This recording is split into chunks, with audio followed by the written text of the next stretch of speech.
আসসালামু আলাইকুম। আজকে আমরা পড়ব চর্যার কবি। যে হরপ্রসাদ শাস্ত্রী মোট 46টি পূর্ণাঙ্গ ও একটি খণ্ডিত পদ পেয়েছিলেন।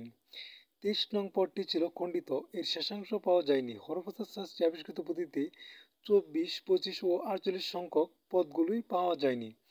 1938 সালে ডক্টর প্রবোধচন্দ্র বাগচি তিব্বতী ভাষায় চর্যাপদ আবিষ্কার করেন। তাহলে কত সালে? 1938 সালে। কে আবিষ্কার করেন? ডক্টর প্রবোধচন্দ্র। কি ভাষায় আবিষ্কার করেন? তিব্বতী ভাষায়। এবং তা কলকাতা বিশ্ববিদ্যালয়ে একটি জার্নালে প্রকাশ করেন। তিব্বতী অনুবাদে আরও 4টি পদের অনুবাদ সহ ওই খণ্ডিত 23 নং পদটি অনুবাদও পাওয়া যায়। চর্যাপদ তিব্বতী ভাষায় অনুবাদ করেন কীর্তিচন্দ্র। তাহলে চর্যাপদের তিব্বতী ভাষায় অনুবাদ করেন কীর্তিচন্দ্র। চর্যার পদ সংখ্যা 50টি, ডক্টর মোহাম্মদ শহীদুল্লাহর মতে 50টি এবং সুকুমার সেন সহ অধিকাংশের মতে 51টি।